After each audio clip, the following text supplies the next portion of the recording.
नमस्कार दोस्तों, स्वागत है आप सभी का हमारे चैनल केवल एकेडमी पर। देखिए, हमारे ये घटना चक्र के प्राचीन भारत का डिस्कशन चल रहा था, जहां पर फिलहाल इस लेक्चर में हम लोग बात करेंगे दक्षिण भारत के राज्यों यानी कि चोल, चालुक्य और पल्लव वंश के शासकों के बारे में, या फिर यूँ कहें तो संगम युग के बारे में हमारी यहाँ पर बात होगी।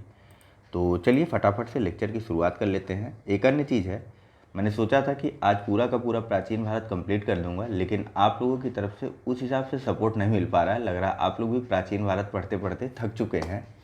तो थकिए मत, 2 चैप्टर और बचे हुए हैं इसके बाद, तो उन्हें भी कंप्लीट कर लेते हैं। हम ऐसा करते हैं कि कल जो है वह फिर से आप लोगों के लिए प्राचीन भारत का ही लेक्चर रखा जाएगा। आज इस लेक्चर के बाद हो सकता है एक आध लेक्चर या एक आध चैप्टर और करवा दिया जाए, और एक लेक्चर आपको कल सुबह मिल जाएगा।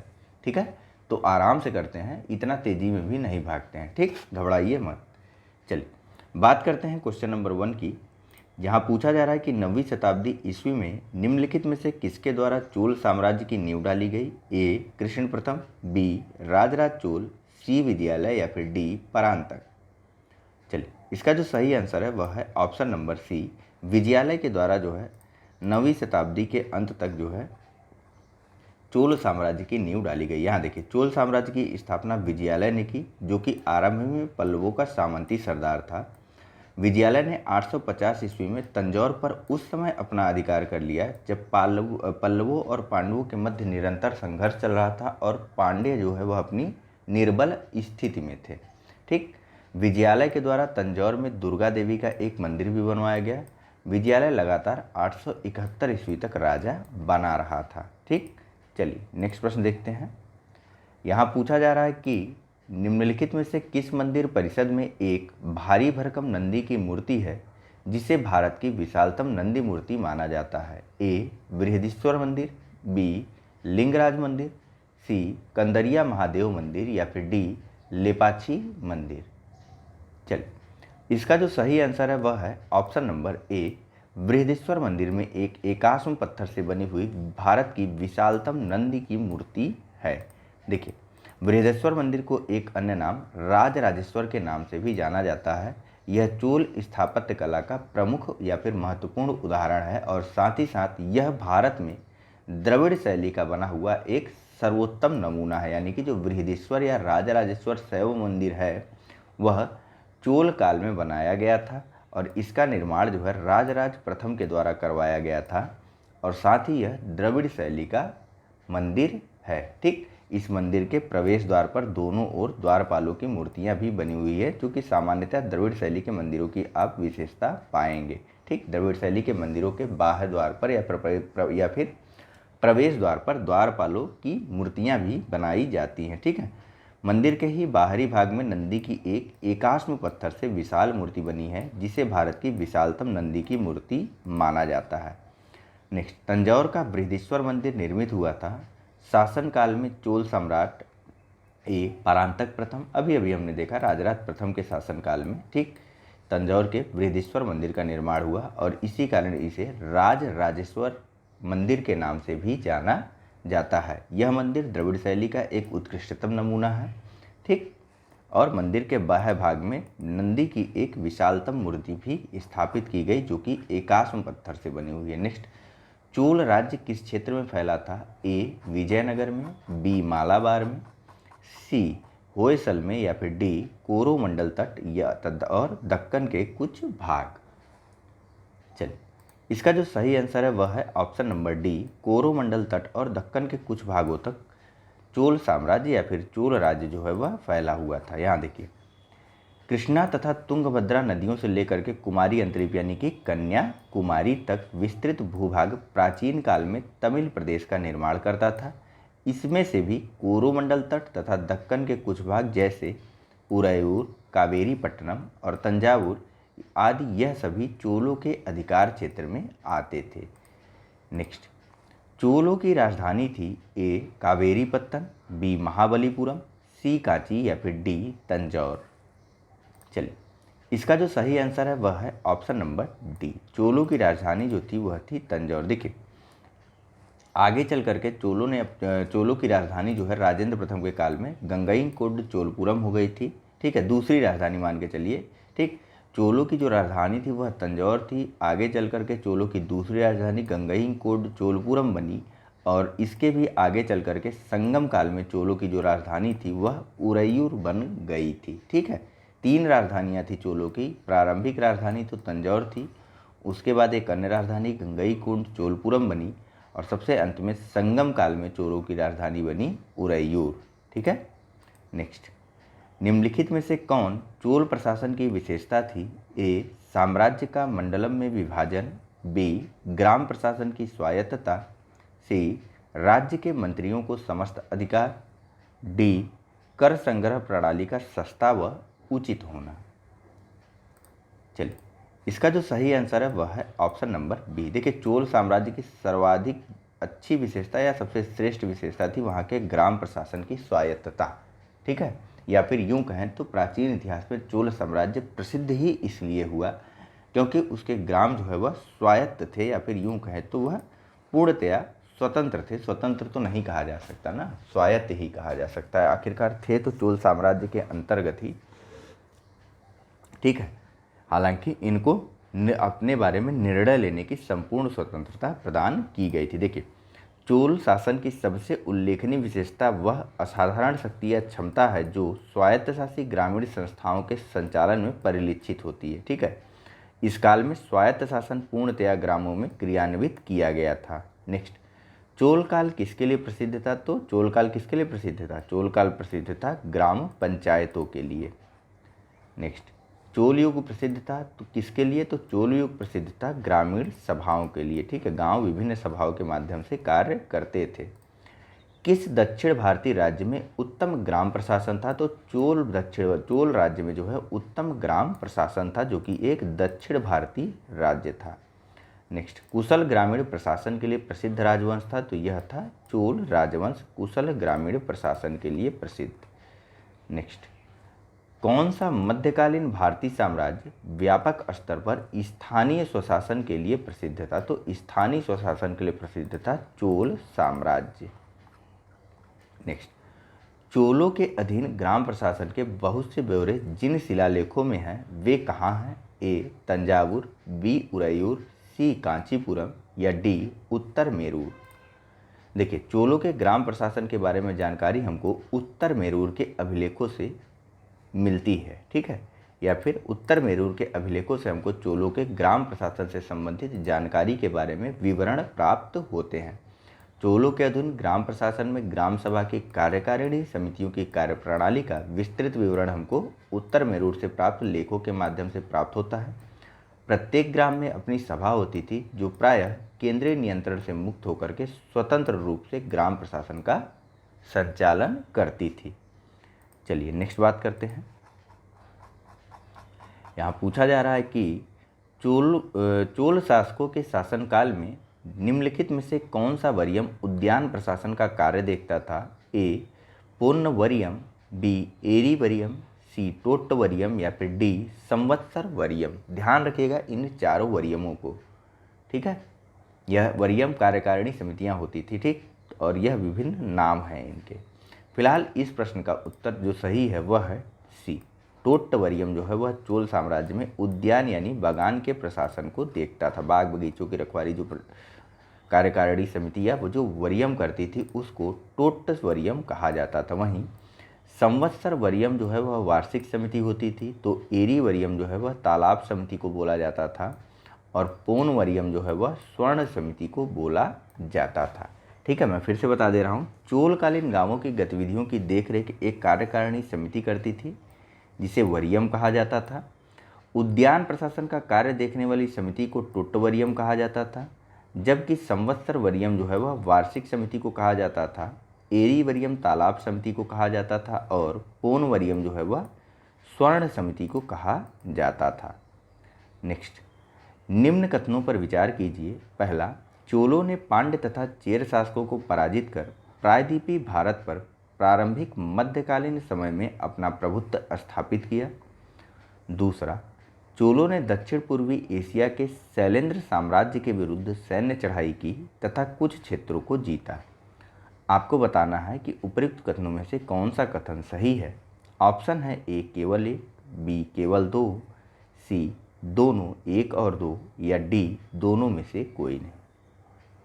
चलिए, इसका जो सही आंसर है वह है ऑप्शन नंबर सी, दो के दोनों ही कथन सही हैं। चोलों ने चेरों और पांड्य शासकों को पराजित करके मध्यकालीन भारत में या प्रारंभिक मध्यकाल में संपूर्ण दक्षिण भारत में अपना प्रभुत्व स्थापित किया था। इसके अलावा आइए एक्सप्लेनेशन से देखते और समझते हैं। देखिए, द्रविड़ देश यानी कि दक्षिण भारत में चोल आधिपत्य की स्थापना पारंतक प्रथम ने की। पारंतक प्रथम ने मदुरा के पांड्य राजा को हरा करके मदुरै कुंड की उपाधि धारण की। मदुरै कुंड की उपाधि किसके द्वारा धारण की गई थी? तो पारंतक प्रथम के द्वारा। क्यों धारण की गई थी? तो मदुरा देखिए पांड्यों की राजधानी थी, ठीक। तो पांड्य राजाओं को हरा करके पारंतक प्रथम ने मदुरै कुंड की उपाधि धारण की। राजराज प्रथम के तंजौर अभिलेख के अनुसार सिंघल, जो कि श्रीलंका को बोला जाता था, सिंघल, सिलोन, यह विभिन्न नाम थे उस समय श्रीलंका के। सिंघल, सिंहल और सिलोन। सिंघल तो देख ही रहे आप लोग, सिंघल भी कहीं कहीं लिखा मिलता है और कहीं कहीं पर सिलोन भी कहा जाता है श्रीलंका को, तो ध्यान रखिएगा, ठीक। तो देखिए, राजराज प्रथम के तंजौर अभिलेख के अनुसार सिंघल यानी कि श्रीलंका के राजा महेंद्र पंचम ने पांड्य और केरल के चेर राजाओं के साथ मिलकर के एक संघ बनाया और यह संघ चोल नरेश राजराज प्रथम के विरुद्ध बनाया गया था।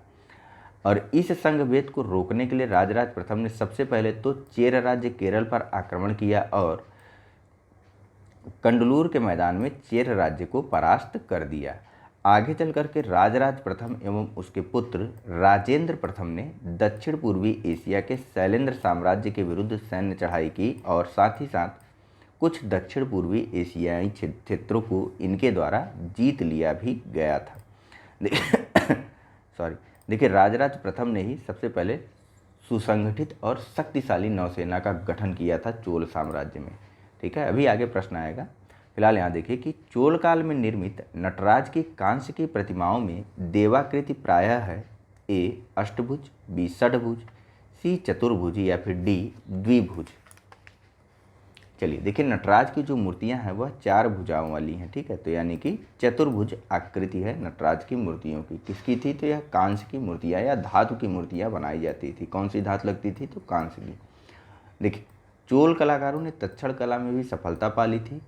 इनके द्वारा पत्थर और धातुओं की बहुसंख्यक मूर्तियों का निर्माण किया गया। पाषाण मूर्तियों से भी ज़्यादा इनके द्वारा धातु की मूर्तियों का निर्माण किया गया और सर्वाधिक मात्रा में सर्वाधिक जो सुंदर मूर्तियां बनाई गई वह नटराज शिव की बनाई गई, ठीक है। शिव की नटराज स्वरूप में मूर्तियां बनाई गई। ध्यान रखिएगा, नटराज जो है वह शिव भगवान की मूर्तियां हैं, न कि विष्णु की, ठीक। चलिए देखिए, नटराज की मूर्तियों को जो है विश्व की श्रेष्ठतम प्रतिमा रचनाओं में शामिल किया गया है और यह मूर्तियां जो हैं वह चतुर्भुज यानी 4 भुजाओं वाली हैं। फिलहाल नेक्स्ट प्रश्न देखते हैं। यहाँ पूछा जा रहा है कि निम्नलिखित में से किसको दक्षिण भारत विशेषकर चोल युग के स्थापत्यों के विश्व में श्रेष्ठतम प्रतिमा रचना माना जाता है? तो जाहिर सी बात है, नटराज की मूर्तियों को चोल युग के स्थापत्यों की विश्व की श्रेष्ठतम प्रतिमा रचना माना जाता है। नेक्स्ट, चोल शासकों के समय में बनी हुई प्रतिमाओं में सबसे अधिक विख्यात हुई ए पत्थर की प्रतिमाएं, बी संगमरमर की प्रतिमाएं, सी विष्णु भगवान की पत्थर की शिलाओं पर अंकित प्रतिमाएं या फिर डी नटराज शिव की कांसे की प्रतिमाएं। चलिए, इसका जो सही आंसर है वह है option number D, Nataraja Shiva की कांसे की प्रतिमाएं जो है वह सर्वाधिक विख्यात हुई, चोल काल में बनी हुई। नेक्स्ट, नटराज की प्रसिद्ध कांस्य मूर्ति किस कला का उदाहरण है? तो यह चोल कला का उदाहरण है। नेक्स्ट, शिव की दक्षिणामूर्ति प्रतिमा उन्हें किस रूप में प्रदर्शित करती है? ए शिक्षक, बी नृत्य करते हुए, सी विश्राम करते हुए या फिर डी ध्यानमग्न। चलिए, इसका जो सही आंसर है वह है option number option number A. देखिए, शिव की दक्षिणामूर्ति प्रतिमा उनको शिक्षक के रूप में प्रदर्शित करती है। वास्तव में ऐसा माना जाता है कि शिव जो है दक्षिण दिशा में बैठ करके ज्ञान प्रदान करते हैं। देखिए, शिव की दक्षिणामूर्ति प्रतिमा उन्हें गुरु या शिक्षक के रूप में प्रदर्शित करती है। इस रूप में शिव अपने भक्तों को सभी प्रकार का ज्ञान प्रदान करते हुए माने गए हैं। शिव की दक्षिण दिशा में मुख किए हुए प्रतिमा भी कई जगहों पर स्थापित की गई है, इसके बारे में इतना मत ध्यान दीजिए, ठीक है। चलिए नेक्स्ट बात करते हैं। यहाँ पूछा जा रहा है कि 72 व्यापारी चीन में किसके कार्यकाल में भेजे गए थे? ए कुलोतुंग प्रथम, बी राजेंद्र प्रथम, सी राजराज प्रथम, डी राजाधिराज प्रथम। चलिए, इसका जो सही आंसर है वह है ऑप्शन नंबर ए। ठीक है, कुलोतुंग प्रथम के कालकाल में चीन में लगभग 72 व्यापारी भेजे गए थे। ठीक है, देखिए यह चोल शासक था कुलोतुंग प्रथम। देखिए यहाँ पर चोल शासक कुलोतुंग प्रथम के शासनकाल में 1077 ईस्वी में 72 सौदागरों या व्यापारियों के एक चोल दूत मंडल को चीन भेजा गया था। ठीक है, इसी ने श्रीलंका को स्वतंत्रता भी प्रदान की थी, अभी बात होगी इनके बारे में। निम्न में से दक्षिण भारत का कौन सा राजवंश अपनी नौसैनिक शक्ति के लिए प्रसिद्ध था? ए चोल, बी चेर, सी पल्लव या फिर डी राष्ट्रकूट। चलिए, इसका जो सही आंसर है वह है ऑप्शन नंबर ए। चोल राजवंश जो है वह दक्षिण भारत में अपनी नौसैनिक शक्ति के लिए प्रसिद्ध था। एक कहावत थी और ऐसा माना जाता था कि चोल राजाओं ने जो है जो बंगाल की खाड़ी है उसको चोल झील में परिवर्तित कर दिया। मतलब उन्होंने इतनी बार दक्षिण पूर्वी एशियाई क्षेत्रों पर आक्रमण किया, उनको जीता, उनके साथ व्यापार किया, आदि विभिन्न कार्य किए। मतलब इतना उन्होंने उस पर अधिकार जमा लिया था कि वह एक क्षेत्रीय झील बन के रह गया था, अपना बे ऑफ बंगाल। नेक्स्ट, यहाँ देखिए बात कर लेते हैं। चोल राजाओं ने एक विशाल संगठित सेना का निर्माण किया था। चोलों के पास अश्व, गज और पैदल सैनिकों के साथ साथ एक अत्यंत शक्तिशाली नौसेना भी थी। इसी नौसेना के माध्यम से उनके द्वारा श्रीविजय, सिंघल, मालदीव आदि द्वीपों की विजय भी की गई थी। नेक्स्ट, निम्नांकित राजवंशों में से किसके शासक अपने शासनकाल में ही अपना उत्तराधिकारी घोषित कर देते थे? ए चालुक्य, बी चोल, सी कदम या डी कलचुरी। चलिए, यहाँ पर किसी के साथ भी आप जा सकते हैं, क्योंकि प्रायः जो भी हिंदू राजा हुआ करते थे वह अपने जीवन काल में ही युवराज की घोषणा कर देते थे। ठीक है। नेक्स्ट, निम्नलिखित चोल शासकों में निम्नलिखित चोल शासकों में जिसने बंगाल की खाड़ी को चोल झील का स्वरूप प्रदान कर दिया वह कौन था? ए राजराज प्रथम, बी राजेंद्र प्रथम, सी अधिराज या फिर डी कुलोतुंग। चलिए, फिलहाल इसका जो सही आंसर है वह है ऑप्शन नंबर बी। राजेंद्र प्रथम ने चोल झील के रूप में परिवर्तित कर दिया था बंगाल की खाड़ी को। यह पूरा एक्सप्लेनेशन है, बहुत ध्यान से सुनिएगा। देखिए, राजेंद्र प्रथम की मृत्यु के बाद उसका योग्यतम पुत्र राजराज प्रथम की मृत्यु के बाद उसका योग्यतम पुत्र राजेंद्र प्रथम सम्राट बना। उसने जो है यानी कि राजेंद्र प्रथम ने राजराज यानी कि अपने पिता की साम्राज्यवादी नीति को आगे बढ़ाया। राजेंद्र प्रथम का काल चोल शक्ति का चरमोत्कर्ष काल था। राजेंद्र प्रथम के बारे में कहा गया कि उसने बंगाल की खाड़ी को चोल झील का स्वरूप प्रदान कर दिया। 1017 ईस्वी में राजेंद्र प्रथम ने संपूर्ण सिंघल द्वीप यानी कि श्रीलंका को जीत लिया तथा वह सिंघल राजा महेंद्र पंचम को बंदी बना करके चोल राज्य में ले आया, जहाँ पर 12 वर्षों के उपरांत सिंघल या फिर श्रीलंका के राजा महेंद्र पंचम की मृत्यु हो गई थी। और साथ ही साथ राजेंद्र प्रथम ने गंगा का जल लाने के उद्देश्य से उत्तर पूर्वी भारत यानी गंगा घाटी पर भी आक्रमण किया और पाल शासक महिपाल को पराजित भी किया। इसी के उपलक्ष्य में राजेंद्र प्रथम के द्वारा गंगई कोंड की उपाधि ग्रहण की गई या फिर और साथ ही साथ इसने गंगई कोंड चोलपुरम नामक नई राजधानी की स्थापना भी की। ध्यान दीजिएगा कि गंगई कोंड चोलपुरम जो नवीन राजधानी बनाई गई चोलों की, उसी के निकट ही राजेंद्र प्रथम के द्वारा चोल गंगम नामक एक विशाल और कृत्रिम तालाब का निर्माण भी करवाया गया था। ठीक है, चलिए नेक्स्ट, गंगई कोंड चोलपुरम की स्थापना किसने की? तो पाल वंश के शासक महिपाल को पराजित करने के उपरांत राजेंद्र प्रथम ने गंगई कोंड चोलपुरम की स्थापना नामक एक नवीन राजधानी की स्थापना की और गंगई कोंड की उपाधि धारण की। तो कौन सा सही आंसर हो जाएगा? ऑप्शन नंबर सी, राजेंद्र प्रथम। नेक्स्ट, निम्नलिखित में से किस चोल शासक को चोल गंगम नामक वृहद कृत्रिम झील बनवाने का श्रेय दिया जाता है? ए राजराज प्रथम, डी आंसर चलते हैं ना, राजेंद्र या फिर राजेंद्र प्रथम ने जो है विशाल चोल गंगम झील का निर्माण करवाया था। नेक्स्ट, किस चोल राजा ने जल सेना प्रारंभ की? ए राजेंद्र चोल, बी पारांतक चोल, सी राजराज प्रथम डी पराजराज द्वितीय या फिर ई इनमें से कोई नहीं। चलिए, इसका जो सही आंसर है वह है ऑप्शन नंबर सी। राजराज प्रथम के द्वारा जो है चोल राज्यों की नौसैनिक सेना या फिर जल सेना की शुरुआत की गई थी। देखिए, चोल साम्राज्य की महत्ता का वास्तविक संस्थापक पारांतक द्वितीय या फिर जिसकी उपाधि या फिर जिसको सुंदर चोल भी कहा जाता था, किसको? पारांतक द्वितीय को। तो चोल साम्राज्य की महत्ता का वास्तविक संस्थापक पारांतक द्वितीय का पुत्र अरिमोलिवर्मन था, ठीक है, जो कि 985 ईस्वी में राजराज के नाम से गद्दी पर बैठा। अरिमोलवर्मन या फिर राजराज प्रथम का वास्तविक नाम अरिमोलवर्मन था, जो कि पारांतक द्वितीय या फिर सुंदर चोल का पुत्र था।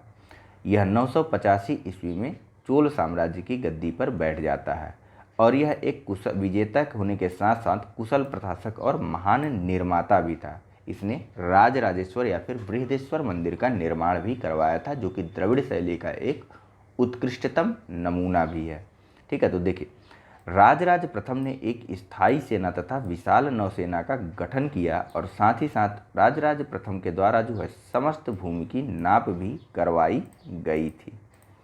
नेक्स्ट, चोल शासक का नाम बताइए जिसने श्रीलंका के उत्तरी भाग पर विजय प्राप्त की। ध्यान दीजिएगा, ठीक है, श्रीलंका के उत्तरी भाग पर विजय प्राप्त की उस चोल शासक का नाम बताना है आपको। ए राजराज प्रथम, बी राजेंद्र प्रथम, सी पारांतक प्रथम या फिर डी आदित्य प्रथम। चलिए, इसका जो सही आंसर है वह है ऑप्शन नंबर ए। राजराज प्रथम ने श्रीलंका के उत्तरी भाग या सिलोन के उत्तरी भाग पर विजय प्राप्त की थी, जबकि राजेंद्र प्रथम ने संपूर्ण श्रीलंका द्वीप को ही जीत लिया था और वहाँ के राजा महेंद्र पंचम को बंदी बना करके चोल राज्य भी उठा लाया था। आगे चल करके कुलोतिंग प्रथम के काल में जो है श्रीलंका ने अपने आप को स्वतंत्र घोषित किया था और कुलोतिंग प्रथम ने जो है उसका किसी भी प्रकार से विरोध नहीं किया था, ठीक है। अभी प्रश्न आएगा तुरंत, एक दो प्रश्नों के बाद उससे संबंधित दो तीन। देखिए, इसका एक्सप्लेनेशन फिलहाल। चोल शासक राजराज प्रथम ने सिंघल या फिर श्रीलंका पर आक्रमण करके उत्तरी सिंघल को जीत करके अपने राज्य में मिला लिया। विजित क्षेत्र में राजराज ने अनुराधापुर को नष्ट करके पोल्लोनरुआ को इस क्षेत्र की राजधानी बनाया और इसका नाम जननाथ मंगलम रखा। राजराज जो है एक शैव मतावलंबी था और इसने जो है शिवपाद शेखर की उपाधि धारण की थी, ठीक है। नेक्स्ट, चोल राजाओं में से किस एक ने सिलोन पर विजय प्राप्त की थी? ए राजेंद्र प्रथम, बी राजराज प्रथम, सी राजेंद्र प्रथम या फिर डी विजयालय। चलिए, इसका जो सही आंसर होगा वह होगा ऑप्शन नंबर सी, यानी कि राजेंद्र प्रथम। क्यों? क्योंकि राजराज प्रथम ने सिर्फ और सिर्फ सिलोन या फिर श्रीलंका के या फिर सिंघल द्वीप के उत्तरी भाग पर विजय प्राप्त की थी, जबकि राजेंद्र प्रथम ने संपूर्ण श्रीलंका पर विजय प्राप्त करते हुए वहाँ के राजा को बंदी भी बना करके चोल राज्य ले आया था। देखिए, चोल राजा राजेंद्र प्रथम ने सिंघल द्वीप या श्रीलंका पर विजय प्राप्त करने का कार्य जो है वह पूर्ण किया। यद्यपि राजराज प्रथम ने भी श्रीलंका पर आक्रमण कर वहाँ के कुछ प्रदेशों पर अपना अधिकार करते हुए वहाँ के पोल्लेनरुआ क्षेत्र को उसकी राजधानी बनाया उत्तरी भाग की और उसका नाम जननाथ मंगलम रखा था, लेकिन संपूर्ण श्रीलंका पर उसका अधिकार नहीं हो पाया था। किसका? राजराज प्रथम का। राजेंद्र प्रथम ने वहाँ के शासक महेंद्र पंचम को बंदी बना करके चोल राज्य भेज दिया, जहाँ पर 12 वर्ष बाद महेंद्र पंचम की मृत्यु हो गई और संपूर्ण श्रीलंका पर राजेंद्र का अधिकार या राजेंद्र प्रथम का अधिकार हो गया था। नेक्स्ट, वह चोल राजा कौन था जिसने श्रीलंका को पूर्ण स्वतंत्रता दी और सिंघल राजकुमार के साथ अपनी पुत्री का विवाह कर दिया था? ए कुलोतिंग प्रथम, बी राजेंद्र प्रथम, सी अधिराजेंद्र प्रथम या फिर डी राजाधिराज प्रथम। चलिए, इसके बारे में भी बात हुई। कुलोतिंग प्रथम ने जो है श्रीलंका को पूर्ण स्वतंत्रता प्रदान कर दी और साथ ही साथ वहाँ के राजकुमार से अपनी पुत्री का विवाह भी करवाया था। इसी ने यानी कि कुलोतिंग प्रथम ने ही 72 चीनी व्यापारियों का एक दूत मंडल 1077 ईस्वी में चीन भी भेजा था। फिलहाल इस एक्सप्लेनेशन को देखते हैं। देखिए, कुलोतिंग प्रथम के समय में श्रीलंका के राजा विजय बाहु ने अपनी स्वतंत्रता घोषित की। लेकिन कुलोतुंग प्रथम ने श्रीलंका में चोल प्रभाव की समाप्ति के प्रति किसी भी कटुता का या किसी भी प्रकार के विरोध का प्रदर्शन नहीं किया, बल्कि उसने यानी कि कुलोतुंग प्रथम ने अपनी पुत्री का विवाह श्रीलंका के राजकुमार वीरप्पे रुमाल के साथ कर दिया। ठीक है, सभी नामों को ध्यान रखिएगा, प्रश्न वहीं से खेलता है आयोग। ठीक है, फिलहाल नेक्स्ट क्वेश्चन देखते हैं। यहाँ पूछा जा रहा है कि नीचे दो कथन दिए गए हैं, जिनमें से एक को कथन ए और दूसरे को कारण आर कहा गया है। कथन ए है, हमें चोलों के विषय में उनके पूर्ववर्ती राजवंशों की अपेक्षा अधिक जानकारी है। कारण आर बताया जा रहा है कि चोल शासकों ने मंदिरों की दीवारों पर अभिलेख उत्कीर्ण करवाने का चलन प्रारंभ किया, जिनमें उनकी विजयों के ऐतिहासिक विवरण दिए जाते थे। नीचे कूट का प्रयोग करते हुए आपको सही उत्तर को चुनना है। कूट है ए सही, ए और आर दोनों सही हैं और आर ए की सही व्याख्या करता है। बी, ए और आर दोनों सही हैं परंतु आर ए की सही व्याख्या नहीं करता है। सी, ए सही परंतु आर गलत है, या फिर डी, ए गलत परंतु आर सही है। एक बार फिर से आप कथन और कारण को पढ़ लीजिएगा स्वयं से, चाहे तो वीडियो पॉज करके पढ़ लीजिए, लेकिन पढ़ लीजिए। फिलहाल इसका जो सही आंसर है वह है ऑप्शन नंबर ए। ठीक है, ए और आर दोनों ही सही हैं, यानी कि कथन और कारण दोनों ही सही हैं और कारण कथन की समुचित व्याख्या करता है। देखिए, चोलों के विषय में हमें उनके पूर्ववर्ती राजवंशों की अपेक्षा अधिक जानकारी है, ऐसा राजेंद्र प्रथम एवं राजराज प्रथम के द्वारा मंदिरों में स्थापित किए गए शिलालेखों के द्वारा हुआ या फिर संभव हुआ। ऐसा देखिए, राजराज प्रथम ने अभिलेखों द्वारा अपने पूर्वजों के इतिहास को संकलित करने एवं अपने काल की घटनाओं और विजयों को लेखों में जोड़ने की प्रथा का प्रारंभ किया और इसी का अनुकरण बाद के राजाओं के द्वारा भी किया गया। ठीक, चलिए बात करते हैं अगले प्रश्न की। पूछा जा रहा है यहाँ पर कि भारत के इतिहास के संदर्भ में निम्नलिखित युग्मों पर विचार कीजिए। शब्द है एक तरफ और दूसरी तरफ उनसे संबंधित विवरण है। ठीक, पहला, एरीपत्ती, भूमि जिसमें मिलने वाला राजस्व अलग से ग्राम जलाशय के रख रखाव के लिए निर्धारित कर दिया जाता था। दूसरा, तनियूर, एक अकेले ब्राह्मण अथवा एक ब्राह्मण समूह को दान में दिए गए ग्राम। तीसरा है घटिका, प्रायः मंदिरों के साथ संबद्ध विद्यालय। आपको बताना है कि उपयुक्त में से कौन सा युग्म जो है वह सही सुमेलित है। ऑप्शन है आपके पास ए 1 और 2, बी केवल 3, सी 2 और 3, या फिर डी 1 और 3। चलिए, इसका जो सही आंसर है वह है ऑप्शन नंबर डी। ठीक है, देखिए, एरीपत्ती आप एरीवरियम से समझ सकते हैं इसको। ठीक, एरीवरियम क्या होता था, तो तालाबों के रखरखाव रखने वाली कार्य समिति को एरीवरियम कहा जाता था। ठीक, तो एरीपत्ती क्या होता था, तो वह भूमि जिससे मिलने वाला राजस्व अलग से ग्राम जलाशय के रख रखाव के लिए निर्धारित या फिर रख दिया जाता था। वहीं घटिका क्या होता था, तो मंदिरों से संबंध जो विद्यालय होते थे उनको घटिका कहा जाता था, जबकि तनियूर जो है यह बड़े ग्राम समूहों को कहा जाता था, या बड़े नगरों के जो ग्राम संघ होते थे उनको तनियूर कहा जाता था। यहाँ एक्सप्लेनेशन में देखिए, एरीपत्ती चोल प्रशासन के अंतर्गत वह भूमि होती थी जिससे मिलने वाला राजस्व अलग से ग्राम जलाशय के रख रखाव के लिए निर्धारित कर दिया जाता था। वहीं 7वीं 8वीं सदी में दक्षिण भारत में घटिका प्रायः मंदिरों के साथ विद्यालय थे, तो चोलकालीन स्थानीय प्रशासन में बड़े नगरों के अलग कुर्रम गठित किए जाते थे, जिन्हें तनियूर या तकुर्रम कहा जाता था। ठीक है, नेक्स्ट, निम्न में से कौन सी संस्था विदेशी व्यापार से संबंधित थी? ए श्रेणी, बी नगरम, सी मणिग्रामम और सी नानादेशी और डी मणिग्रामम। चलिए, इसका जो सही आंसर है वह ऑप्शन सी और डी दोनों है। मणिग्रामम और नानादेशी यह विदेशी व्यापार से संबंधित थी। देखिए, यहाँ पर कुछ व्यापारी संघों के बारे में हम बात करेंगे एक्सप्लेनेशन में, इनको आप दिमाग में बसा लीजिएगा। सबसे पहले तो देखिए, श्रेणी जो है वह एक ही प्रकार के व्यवसाय करने वाले लोगों की समिति होती थी, इसके बारे में बहुत बातें हुई हैं हमारी। वहीं नगरम जो है व्यापारियों के स्थानीय संगठनों को कहा जाता था। इसके अलावा जो अन्य विभिन्न प्रकार के व्यापारिक संघ थे वे थे मणिग्रामम, नानादेशीस या नानादेशी, वलैंग, बलंजियर और इदैगे। ठीक, मणिग्रामम, नानादेशीस या नानादेशी, वलैंग, बलंजियर और इदंगे।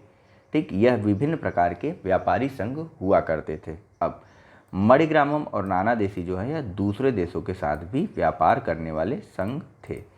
नेक्स्ट, प्राचीन भारत का निम्नलिखित में से कौन सा महत्वपूर्ण व्यापार केंद्र उस व्यापार मार्ग पर था जो कल्याण को वेंगी से जोड़ता था? ए तगर, बी श्रीपुर, सी त्रिपुरी या फिर डी ताम्र लिप्ति।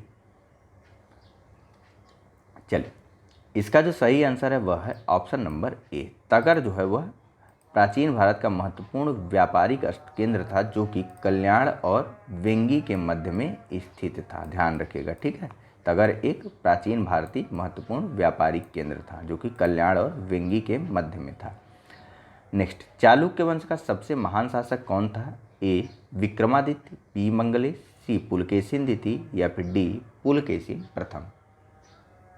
चलिए, इसका जो सही आंसर है वह है ऑप्शन नंबर सी। ठीक है, पुलकेशिन द्वितीय जो है वह चालुक्य वंश का सर्वाधिक महान शासक था। पारंतक या प्रथम या पारंतक द्वितीय की बात नहीं हो रही है, अब पुलकेशिन के पास आ गए हम लोग, ध्यान रखिएगा। ठीक है, पारंतक तो चोल साम्राज्य में मिलेगा हमको। यहाँ देखिए, पुलकेशिन द्वितीय चालुक्य वंश के शासकों में सर्वाधिक योग्य और शक्तिशाली था। उसने 610 से 642 ईस्वी तक शासन किया। उसकी उपलब्धियों यानी कि पुलकेशिन द्वितीय की उपलब्धियों का विवरण हमको ऐहोल अभिलेख से प्राप्त होता है। ठीक है, इसी अभिलेख में यह भी बताया गया है कि पुलकेशिन द्वितीय ने हर्षवर्धन को पराजित भी किया था। ठीक है, किसके द्वारा रचना की गई थी ऐहोल अभिलेख की? बताइए, बात हुई अभी पिछले चैप्टर में। निम्नलिखित में से किस वंश द्वारा प्रायः महिलाओं को प्रशासन में उच्च पद प्रदान किए जाते थे? ए चोल, बी चालुक्य, सी पाल या फिर डी सेन। चलिए, इसका जो सही आंसर है वह है ऑप्शन नंबर बी। ठीक, चालुक्य शासकों या चालुक्य वंश के शासकों के द्वारा जो है महिलाओं को शासन में उच्च पद प्रदान किया जाता था। एक नाम आएगा यहाँ पर विजय भट्टारिका का, उसको ध्यान रखना है। ठीक है, देखिए, चालुक्यों के शासनकाल में प्रायः महिलाओं को उच्च पदों पर नियुक्त किया जाता था। विजयादित्य प्रथम के भाई चंद्रादित्य की रानी विजय भट्टारिका ने अपने नाम से 2 ताम्रपत्र लिखवाए थे।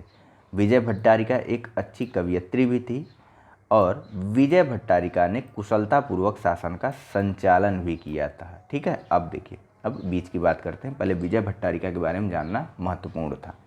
फिलहाल कुछ अन्य लोगों के बारे में जानते हैं। देखिए, विजयादित्य ने अपनी छोटी बहन कुमकुम देवी के कहने पर एक विद्वान ब्राह्मण को एक गांव दान में दे दिया था। तो कीर्तिवर्मन द्वितीय की महारानी महादेवी के उसके साथ रक्तपुर के स्कंधावार में उपस्थित रहने का भी उल्लेख मिलता है। ठीक है, विभिन्न प्रकार के रानियों के नाम पूछने का प्रचलन बीईओ की परीक्षा से यूपीपीसीएस ने शुरू किया है।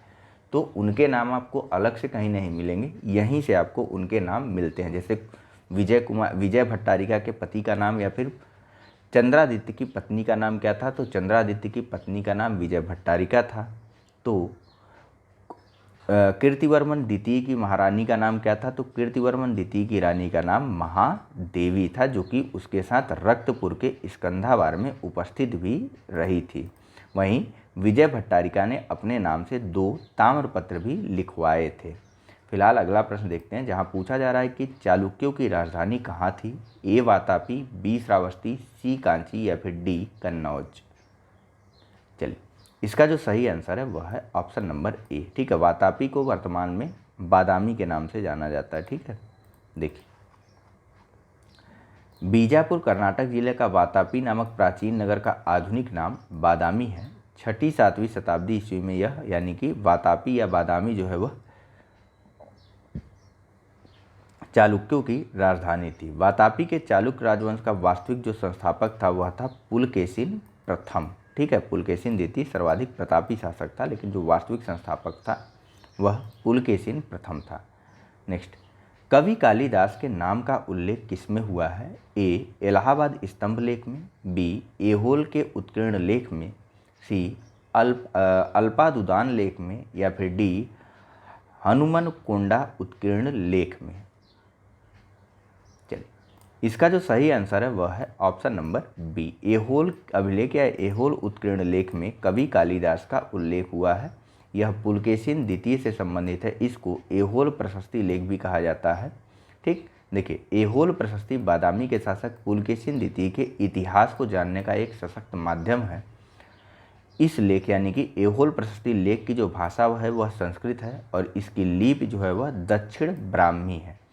ऐहोल प्रशस्ति लेख की रचना रवि कीर्ति ने की थी और इसकी रचना करने के बाद अंत में जो है यानी कि इसी प्रशस्ति के अंत में जो लेखक यानी कि जो रवि कीर्ति हैं उन्होंने कहा कि उसने इस ऐहोल प्रशस्ति को लिख करके कालिदास तथा भारवी के समान यश प्राप्त कर लिया है। ठीक, तो यहीं पर इस संदर्भ में या तुलना करते हुए कवि लेखक के द्वारा या फिर रवि कीर्ति के द्वारा स्वयं की तुलना कालिदास और भारवी के मध्य की गई थी या भारवी के साथ की गई थी। ठीक, किसने अपनी तुलना की थी? रवि कीर्ति ने।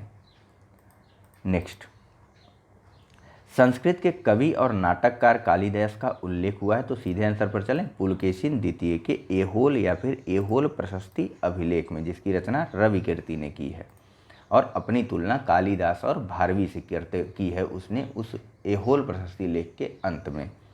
नेक्स्ट, किस शासक ने सिंघल द्वीप के विरुद्ध 642 ईस्वी में 2 समुद्री अभियान भेजा? 642 की बात हो रही तो तुरंत पीछे जाइएगा, चोल वाले मत चले जाइएगा कि राजराज और राजेंद्र प्रथम के साथ चले जाएं आप।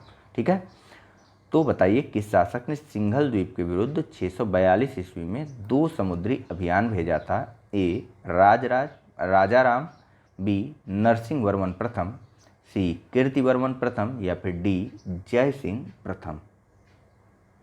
चलिए, इसका जो सही आंसर है वह है option number B, Narasimha Varman प्रथम ने 642 ईस्वी में 2 समुद्री अभियान सिंघल या फिर श्रीलंका भेजे थे, वहाँ के राजा मानवर्मा को दोबारा से गद्दी पर बैठाने के लिए। ठीक है, या फिर दोबारा से क्या कहें, देखिए गद्दी पर बैठाने के लिए भेजा था। हुआ क्या था कि नरसिंह वर्मन प्रथम, जिसका शासनकाल 630 से 668 ईस्वी का था और जो कि एक पल्लव वंशी शासक था। ठीक, इसके द्वारा 642 ईस्वी में चालुक्यों के साथ युद्ध किया गया और इस युद्ध में नरसिंह वर्मन को लंका के यानी कि सिंघल द्वीप के राजकुमार मानवर्मा से सहायता भी मिली थी। अब सहायता जब मिल गई इनको तो इनको इसके बदले कुछ देना भी था। तो जब मानवर्मा को गद्दी पर अधिकार चाहिए था या मानवर्मा को जब गद्दी दोबारा से चाहिए थी, तब उसको सहायता देने के लिए नरसिंह वर्मन प्रथम ने जो है अपनी शक्तिशाली नौसेना को 2 बार सिंघल द्वीप भेजा था। ठीक है, चलिए नेक्स्ट प्रश्न देख लेते हैं और अंतिम कर देते हैं इस प्रश्न को। 2 पार्ट में इसको भी डिस्कस कर लेंगे, परेशान मत होइए। प्राचीन संस्कृत ग्रंथों में प्रायः यवन प्रिय शब्द द्योतक था। ए एक प्रकार के उत्कृष्ट भारतीय मलमल का, बी हाथी दांत का, सी नृत्य के लिए यवन राजसभा में भेजी जाने वाली नर्तकियों का या फिर डी काली मिर्च का। चलिए, इसका जो सही आंसर है वह है ऑप्शन नंबर डी।